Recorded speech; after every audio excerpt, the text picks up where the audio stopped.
और जो आज मुल्क के अंदर कश्मीर को तो अपना बनाते हैं लोग, लेकिन कश्मीरियों को अपना नहीं बनाते हैं। कश्मीरियों के साथ ज्यादती हो रही है। हिंदुस्तान का भविष्य बहुत अंधकार नजर आ रहा है। हर 5 मिनट में मुझे फौज के बड़े बड़े दस्ते दिख रहे हैं। ये क्या एक दहशत फैलाने की कोशिश हो रही है? ये क्या यूपी में इनकी सरकार है, ये किसी को भी उठा के कहते हैं ठोक दो, जैसे गुंडे लोग बोलते हैं ना, वैसे ही मुख्यमंत्री आज जो बॉर्डर पे बैठे हुए हैं वो सिख भाई ज्यादा हैं, और सिख एक भाई किसान है, दूसरा भाई फौज में है। इनकी हिम्मत नहीं उनके साथ कुछ करने की। ये कुछ अगर मैं समाजवादी पार्टी जो श्री मुलायम सिंह यादव जी, अखिलेश यादव जी हैं, उनकी पार्टी में पहले मेंबर ऑफ पार्लियामेंट था 6 साल तक। अभी मैं मुंबई में महाराष्ट्र में एमएलए हूँ तीसरी बार, और मैं अपनी फैमिली के साथ यहाँ पहलगांव और कश्मीर में तफरीह के लिए घूमने आया हूँ। तो सर क्या लग रहा है? बहुत अच्छा लगा। कश्मीर आने के बाद मुझे लगा कि मैं किसी अपनों में आ गया हूँ। और जो आज मुल्क के अंदर कश्मीर को तो अपना बनाते हैं लोग, लेकिन कश्मीरियों को अपना नहीं बनाते। और ये एक तरह से मैं समझता हूँ कि जो सरकार अभी बैठी हुई है वो लगातार किसी न किसी बहाने से मुसलमानों को निशाना बना रही है। सर जिस तरीके से ये जाने बुझी साजिश है। ये जो शख्स बैठा है दिल्ली की गद्दी पर, उसके पास कोई भी विजन नहीं है। देश को बर्बाद कर रहे हैं। देश में आज माली हालत ख़राब है। उन्होंने आर्टिकल 370 गैर कानूनी तरह से हटाया, और सिर्फ इसलिए हटाया कि यहाँ मुस्लिम आबादी है। इसी तरह का कानून हिंदुस्तान के कई सूबों में है, कई जगहों पर है। कई जगहों पर जहाँ मुसलमान कोई प्रॉपर्टी नहीं खरीद सकता, वहाँ जा नहीं सकता, लेकिन उनको वह नज़र नहीं आता है। तो वो ये जानबूझ करके मुसलमानों के साथ जुल्म जाती हो रही, और गैर कानूनी तौर से 370 हटाया गया कि एक तरफ झूठ का पुलंदा है, और मजहब के नाम पर 85% लोगों को मुत्तहिद किया जा रहा है, इनको बेवकूफ़ बनाया जा रहा है। 70% मुसलमानों से 85% हिंदुओं को डराया जा रहा है। ये जो है नरेंद्र मोदी की सरकार में हो रहा है। और इसी तरह से बहक के लोग जो ना मंदिर मस्जिद के नाम पर लोग अलग हो रहे हैं। कहा जा रहा है कि मुसलमानों को निकाल देंगे देश से, उनकी प्रॉपर्टीज़ को हिंदुओं में बांट देंगे, ये सब उनका हो जाएगा, मुसलमानों को इस मुल्क में कोई हिस्सा नहीं मिलेगा। इस तरह से हिंदू ज़रा बहक रहा है।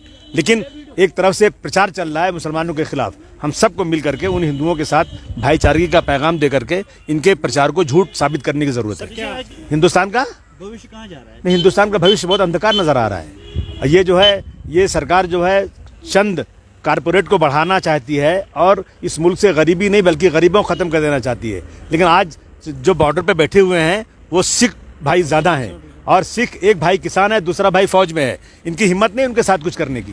ये कुछ अगर वो कहीं मुसलमान होता या कोई दूसरा होता तो अब तक गोलियों से मारकर कितनों को, हज़ारों को मार दिया गया होता। लेकिन चूंकि सिख है, और वो सिख भगत सिंह का है, जो अंग्रेज़ों के सामने जिसने कभी आज तक माफ़ी नहीं मांगी, तो वो सिख से घबरा रहे हैं, डर रहे हैं। सर जो नहीं, ये कश्मीरियों के साथ ज्यादती हो रही है। अगर सेब महंगा होगा, कश्मीर का सेब नहीं बिकेगा, मैं समझता हूँ ये बहुत बड़ी ज्यादती होगी कश्मीरियों के साथ। सर मैं पूरे देश के खास तौर से हिंदुओं को कहना चाहता हूँ कि कश्मीरी यहाँ पर आंखें बिछाए बैठे, आप आइए यहाँ पर। कश्मीरी कभी भी हिंदू मुस्लिम नहीं करना चाहता है। और आज जो यहाँ पे यात्रा होती है, वो यात्रा क्या नाम उसका है, अमरनाथ यात्रा की खोज करने वाला मुसलमान ही था, और पूरी खिदमत यहाँ पर हिंदुओं की मुसलमान करता है। लेकिन जानबूझकर आरएसएस और बीजेपी इसे हिंदू मुसलमान करके यहाँ पर ज़बरदस्ती फौज लाती है, पुलिस लाती है, और यहाँ पर ज़बरदस्ती गोलियाँ चलवाती है। आज सड़कों पर मैं देख रहा हूँ, मैं जब निकला हूँ वहाँ से श्रीनगर से, तो हर 5 मिनट में मुझे फौज के बड़े बड़े दस्ते दिख रहे हैं। ये क्या एक दहशत फैलाने की कोशिश हो रही है? ये क्या तरीका है? इस तरह से अगर अमन और अमान कर दिया जाए, हिंदू मुसलमानों को मुत्तहिद कर इकट्ठा कर दिया जाए, मुझे लगता नहीं कि इतनी फौज की यहाँ ज़रूरत कोई। इस साल गलत हो रहा है। ये सरकार जो है, अभी यूपी में इनकी सरकार है, ये किसी को भी उठा के कहते हैं ठोक दो, जैसे गुंडे लोग बोलते हैं ना, वैसे ही मुख्यमंत्री बोलता है कि ठोक दो। अरे भाई, देश का कानून है। अगर कसाब भी पकड़ा गया था तो पकड़ने के बाद उसका मुकदमा चला था, उसको सरकार ने वकील दिया था, उसको खाना पीना दिया था, उसके बाद उसको फांसी हुई। किसी आदमी को उठा के मार देना, ये मर्दानगी नहीं, हिजड़ापन है। ये कब तक ये उस वक्त तक जारी रहेगा जब तक हम मुसलमान हिंदू इकट्ठा ना हो जाएं, और कम से कम मुस्लिम इकट्ठा होकर के हिंदू भाइयों के साथ प्यार मोहब्बत के साथ दोनों इकट्ठा होकर के ऐसे लोगों को जब तक हटाएंगे नहीं ना, ये सिलसिला जारी रहेगा। पार्टी जम्मू कश्मीर में आएगी? नहीं, मेरी पार्टी जम्मू कश्मीर अभी तक नहीं आई। मेरी पार्टी अभी तक सूबे में सिर्फ यूपी तक ज़्यादा महदूद है, थोड़ा महाराष्ट्र में है और कुछ सूबे में है। कोशिश करेंगे हम लोग पूरे देश में फैलना चाहिए। और ज़रूर यूपी से 80 सीटें हैं, और समाजवादी पार्टी वहाँ पर 5 बार सत्ता में आ चुकी है।